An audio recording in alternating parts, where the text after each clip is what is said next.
Normally, I would plant my garden peas about mid-February, and now it is March 14th. So I'm a little bit late. I did have quite a few plants over winter. Probably about 50% of the peas I planted in the fall have overwintered for a spring harvest.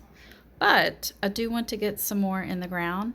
So since it is so late, I'm going to stay away from those that are more of, let's say, a 70-day maturity date. All of the ones in this bag are for 70 days, so I'm not going to plant those. I'm looking for more like a 55-day, 60-day, and I am going to make one exception. I don't really care for growing shelling peas because I've done it before and it takes forever to shell the peas. Whereas I can just go and buy organic peas at the grocery for a fair price that I don't mind to pay. So these, I'm just going to grow a few plants on a big trellis because this vine gets really long and it'll look pretty. So that leaves me with these choices that I just made. Sprint, which I've grown this many times. You can tell, oh my goodness, you can tell by my little package here. It's been out in the rain probably and in my pocket. So this is a 55-day and it's a short vine as well.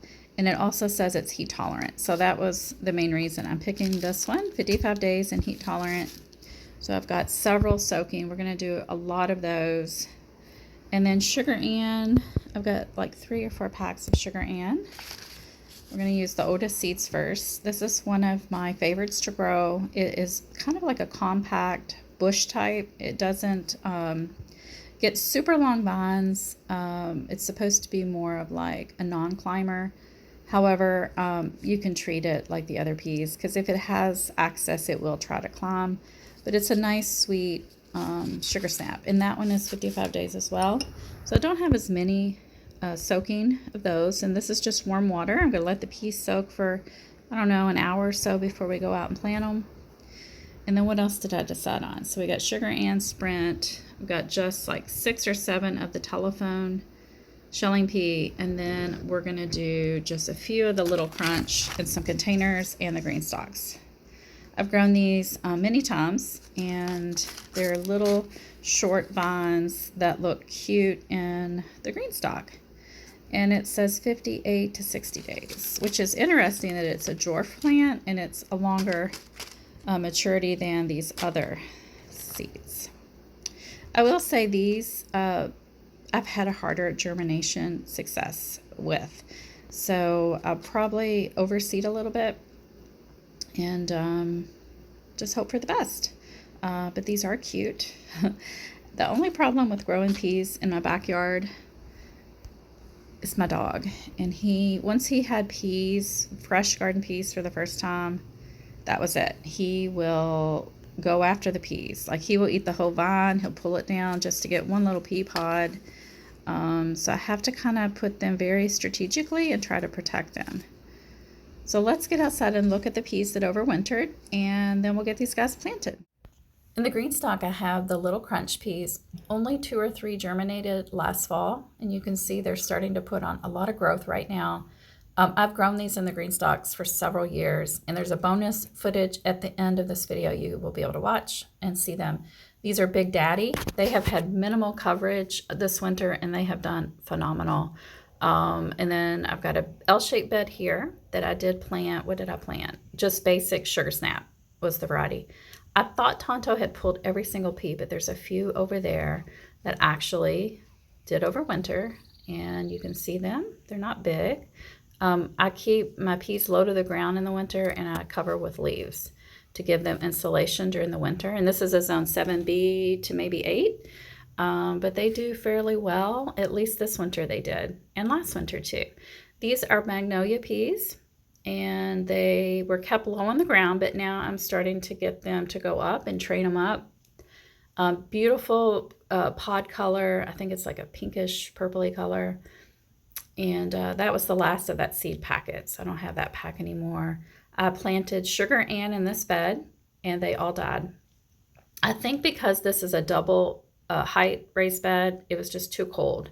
And so those did die, the sugar and these are my overwintering. Well, they're not overwintering. They're just winter peas for crop cover. So I was trying to improve the soil of this bed. They look gorgeous. I do cut the tendrils off of those and put them in salads. And you can see the peas in this bed here did great. I just worked on this bed a couple days ago, and I'm training the peas up right now that it's warming up.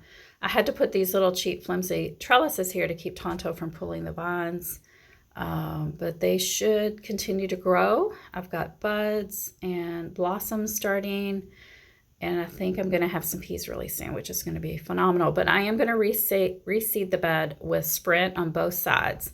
I don't remember what variety I put in here in the fall. I look through all my pictures trying to figure it out. I usually just take a picture of where I'm planting and the seed packet, but I could not find them. I looked and I looked. So we're just going with Sprint since it is heat tolerant. It's 55 days.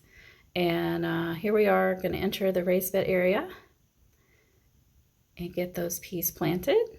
I kind of fudged up a little bit with the camera, so I filmed my foot for like 5 minutes. So thankfully you don't have to watch that.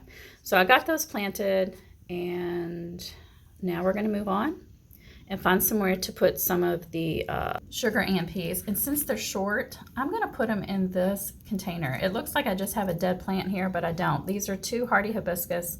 I left the dead canes, and my peas will actually trellis up those. And now that leaves us with the telephone peas, and this is the one spot I'm putting them on this arched trellis that goes over my walkway. It's going to look gorgeous. These vines get long, 6-7 feet. So I'm going to plant these here and hope for the best, because you know slugs and other things like to come along and eat your pea seeds. So that's why I'm overseeding with like 7.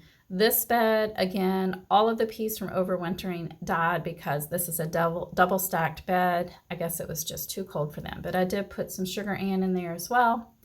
And also I had that packet of the snow peas. So we're going to put those up on the deck here with my carrots, because carrots and peas are great companions. So I'm just going to throw just a few in here on this trellis. Eventually I'll put a dwarf tomato in here come probably late April, early May. All right, guys, here's that bonus footage of my peas in the green stalk last year.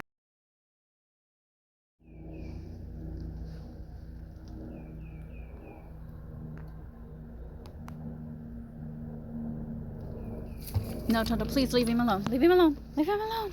Tonto, stop. He's going to get us.